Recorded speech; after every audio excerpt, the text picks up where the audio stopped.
Welcome to this presentation on the Oakford OIScloud platform.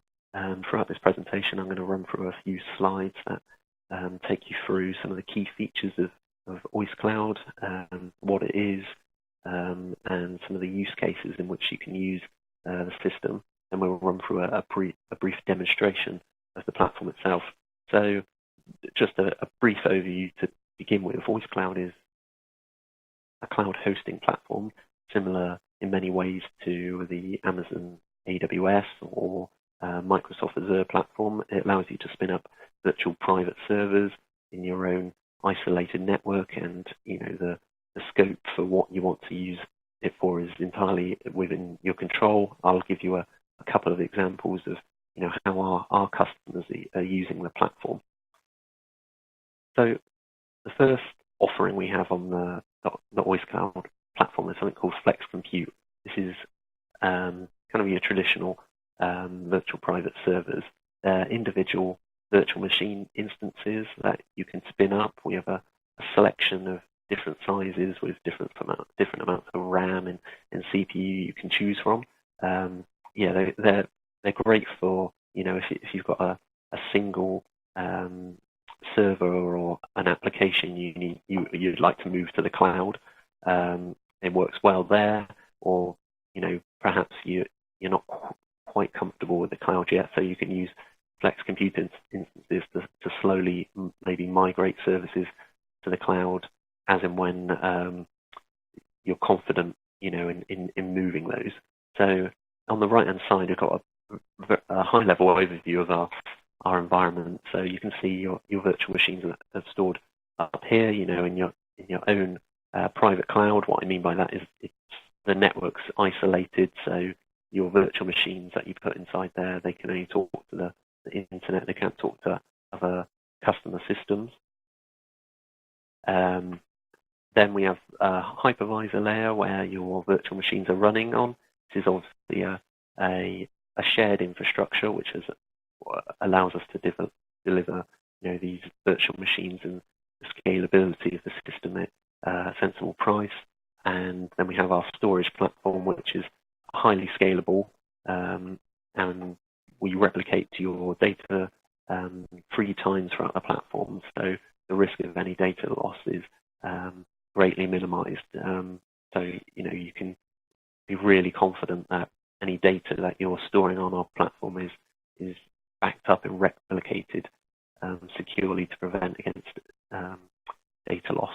So just some of those key features of a Flex Compute instance. They're great because you can spin them up almost instantly. There's no waiting 3 hours to, let's say, build a virtual machine, install the operating system. You can deploy it from our templates, be that Windows or Linux, and have that virtual machine up and running in a matter of minutes, and we'll see that in action later. Those virtual machines are highly available. If, say, in the unlikely event one of our hypervisor hosts failed, it automatically restart on another hypervisor. As I mentioned, we replicate your data 3 times on the storage layer, minimizing the risk of any data loss. And to give you a nice balance between performance and cost, we use a mixture of storage technologies based on superfast NVMe flash storage and traditional slower speed SAS storage. There's a lot of additional features to this, but I don't want to get bogged down on all of those. I'll cover a few more later. The other one to point out is that all of our hosted platform is based in the UK, within our UK data centers, so there's no moving your data out to other EU countries or to the US. We're entirely UK based. We have a lot of customers in the education sector. So we have a solution called CloudSchool. This is our flagship hosting offering we provide to the education sector. The solution utilizes those Flex Compute instances we talked about earlier, but what we're doing is we're binding that with one of our connectivity solutions, be that MPLS or VPN connections. So with those 2 components together, they allow us to host an entire school's server infrastructure or IT infrastructure off-site in our data center, so the school doesn't have the the headache and the overhead of managing and maintaining all of their servers on site. They don't have to pay for power or cooling. Everything's bundled up into this one operational cost, which is normally charged annually. So there's no high capital cost every few years where a server's reached end of life and they have to find £3,000-5,000 to replace this system. So it's a proven solution. We're using it now. We provide a mixture of all cloud, school hosted environments, as well as hybrid solutions, which I'll talk a bit more about on the final side of this, because hybrid cloud solutions might be attractive to some of the business customers. So with a CloudSchool solution, the back-end platform's exactly the same as the flex compute side of things. We're managing all of that side of things as part of the service offering. So the school, all you end up with is a gateway device on site that we provide. We provide it, link that into your private cloud where all your servers are running, and then so on site you have this private gateway and your end users' devices just connected into it. Some of the features of this, the solution's highly scalable. We can scale your systems up and down in response to your IT requirements. If suddenly, you're merging into a MAT, or you're bringing up more students on or more staff, and you have a requirement to increase the spec of your systems, you don't need to go out and buy a new piece of hardware. It's just speak to our sales team, and we can just change the offering for that particular server. Great for security and compliance. You're consolidating all of your data into one place in our secure data centers. Our environments are ISO 27001 certified. So we're using a lot of security controls that would otherwise have been outreach in a school or even a small business, just because it's just not feasible to implement those. So you're getting those economies of scale. You've got the reduced upfront and maintenance costs, as I mentioned before. No need to replace the servers every 3 years or budget for unpredictable hardware or failures. There's efficiency gains to be made. We're managing and maintaining the servers, freeing up your on-site technical team to support your end users, and maybe attractive to some schools, but particularly to business customers that use our platform to host their systems.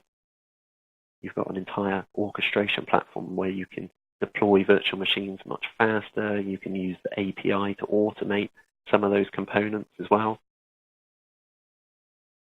So just moving on to the hybrid cloud, this is essentially what the CloudSchool solution is, but the reason it's on a separate slide is because we can do the CloudSchool solution for education customers, where all of their systems are in the cloud, or they've got some on site. And that's a hybrid solution where you've got cloud and on-site servers. But it's not just isolated or restricted to education customers. We can provide it to businesses. So, sometimes the driver is you want to start using the cloud more, but you're not quite comfortable to have all your systems off-site. So a hybrid cloud solution allows you to reap some of the benefits of both. I can have maybe DR systems in the cloud and keep my systems on-site, or I could split it 50-50 and prepare a sort of a phased migration off to the cloud. And this is open to anyone, business or education customers. Concepts very similar. We install a gateway on site, create a secure connection to your private cloud, and away you go. We can migrate those servers over time, or help you with that, or you can manage the platform entirely by yourself through the web portal, which I'll show you later on. So I'm just going to load up the portal itself now. So this is the front end to to the web portal. So depending on the deployment or how this has been set up, if we're managing this environment for you, we might not have given you a login to this, but if you've got your own on-site IT team, or you've bought a few Flex compute instances and you want control over powering those off, spinning them up yourself, then we'll provide you with a login to this portal. So I'm going to log in as myself into our demo account, demo platform. I put the right credentials, which I have. So I've logged in as a domain administrator for this account. So I've got permissions to create new virtual machines, turn them off. So this is the account or view that an administrator of your private cloud would have. So I can, at a glance, I can see I've got a couple of virtual machines running. I've got no virtual machine stopped. I've got one isolated network, which I'll talk about. Not got any public IP address, and a brief view of logs. By clicking on instances, I can see those virtual instances running. What I'm going to do now is just quickly create a new instance, and whilst that's building in the 3-4 minutes it takes to build, we'll have a look around some of the other features. So this is a demo platform, so someone's already been creating some network. So before I build an instance, I need to really create a network that instance is going to use. The most basic kind of network is something called an isolated network. You can do more. It's essentially a virtual router this is creating, and a basic one.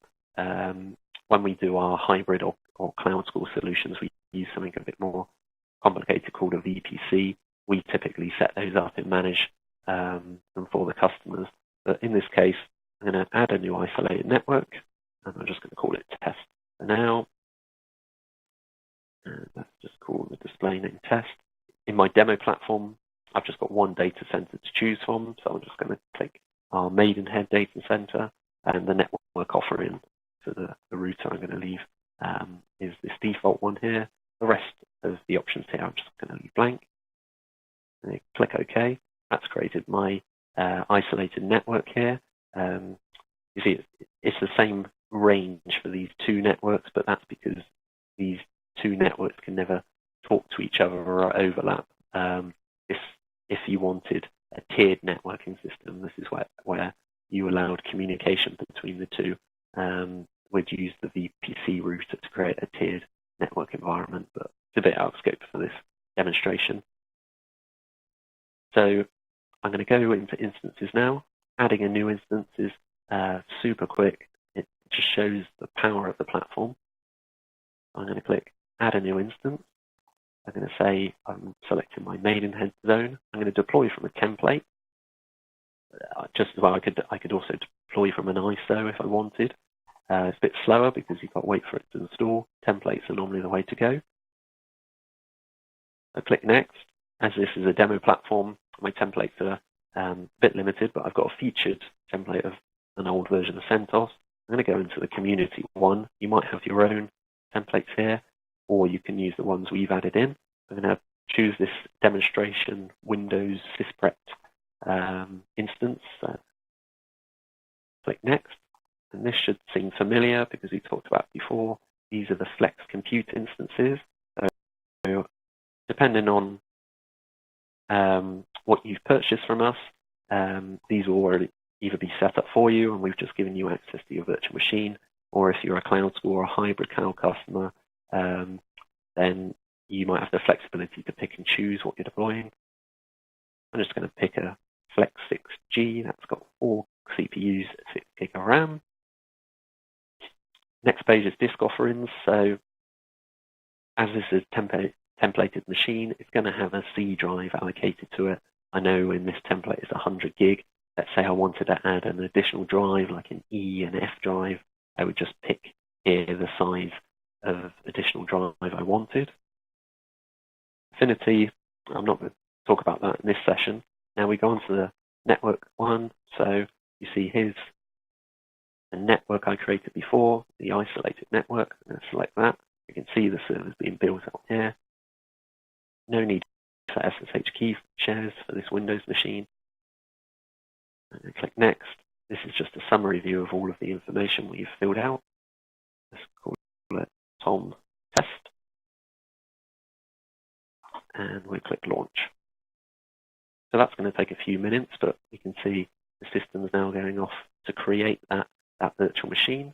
And whilst it's doing that, I didn't actually create these Windows machines, but we just have a little look at some of the things we can do here. So if I hover over this quick view, I've got a few options here. I can reboot the machine, I can stop it, I can delete it, attach an ISO, I can reset the password, administrator password of that machine, or, which is quite neat, I can click View Console, and this allows me to have console access to my virtual machine.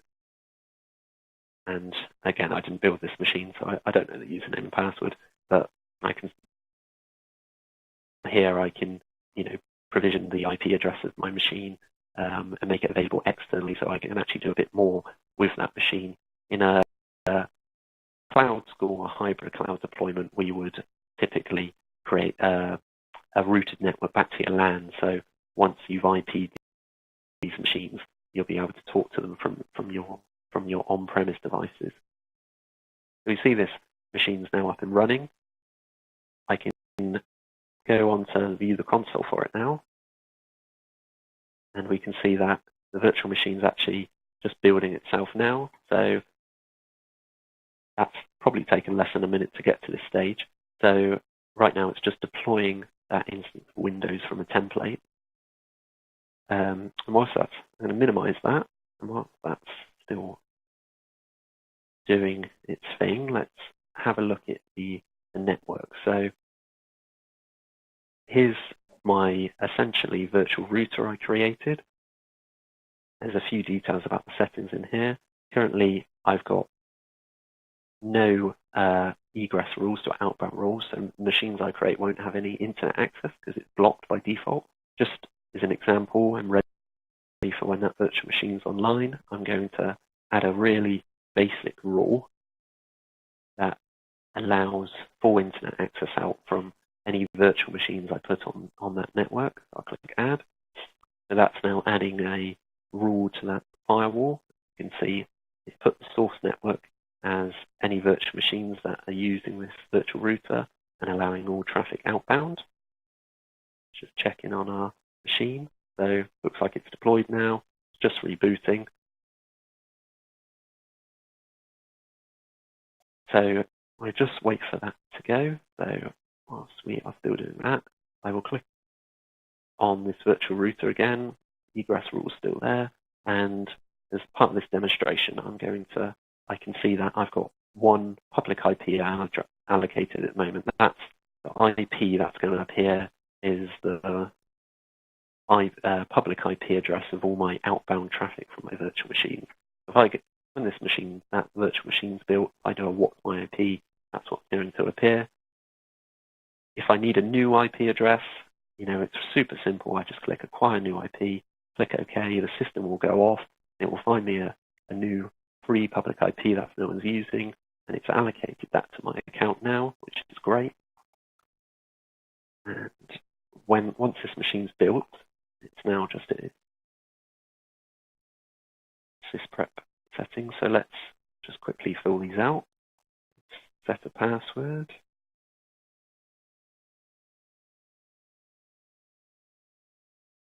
Set a password there, click Finish. The machine's just finishing off its settings now, and then we'll be presented with a login prompt. And if we log into the system, Control-Alt-Delete,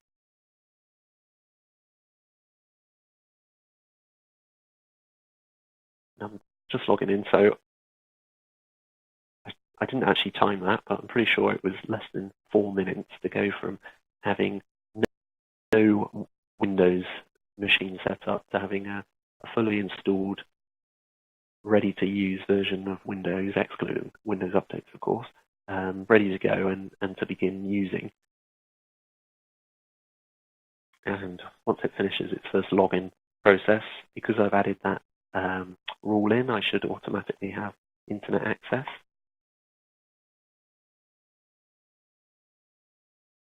So if I open up a command prompt, and let's just do a ping to Google. I can see I've got internet access, which is great. I have a look to an IP config. I can see I've got an IP address. So the final part of this demonstration, I'm going to allow external access to this virtual machine. So to do that, let's first check that remote desktop access is enabled. So just go into the remote settings on this machine. So remote sessions are allowed, which is great. So I'm going to go into my machine here. I'm going to view IP addresses. Just to keep it simple, I'm just going to do an enable static NAT. So that means that virtual machine is specifically going to use that IP address I grabbed last time. We'll wait a few seconds for that NAT rule to be added. And what I can do now is I can see that traffic is that virtual machine I've created is using that rule as a one-to-one NAT. I've not got a firewall rule there at the moment to allow traffic from external. So what I'm going to do is, and I'm going to delete this after because it's a terribly insecure rule, but I'm going to do TCP allow 3389 inbound, do 3389 inbound, that's remote desktop. I'm going to click add. Whilst it's doing that, I'm going to open up a remote desktop prompt. And I can see the public IP address I want to go to there. And I can type 105.73.65.249. I can click connect. I've got a prompt. I can click use different credentials with the local account, administrator. Type in my credentials, click yes, or click too many times, and the prompt disappears. Just do that again, but not be too eager with the clicking.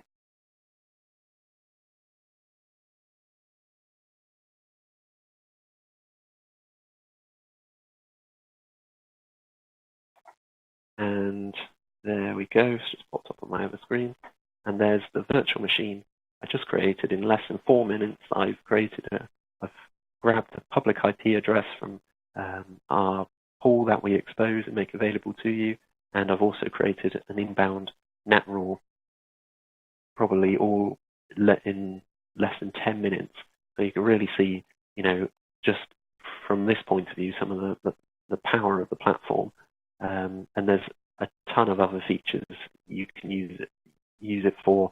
I mentioned that it has an open API. You can create and configure your own templates with the more powerful virtual private router, the VPC. Sorry, we can link it back to your LAN and create that hybrid cloud environment. So you can have a split. So it's an extremely powerful tool to use. So please do give us a call or contact our sales team.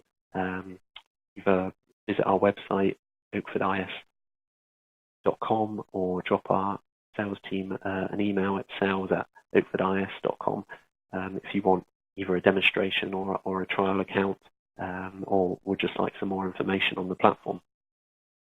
So for now, I'll conclude the presentation there, and I'm sure we'll be doing some other demonstrations later on some of the additional features in the platform.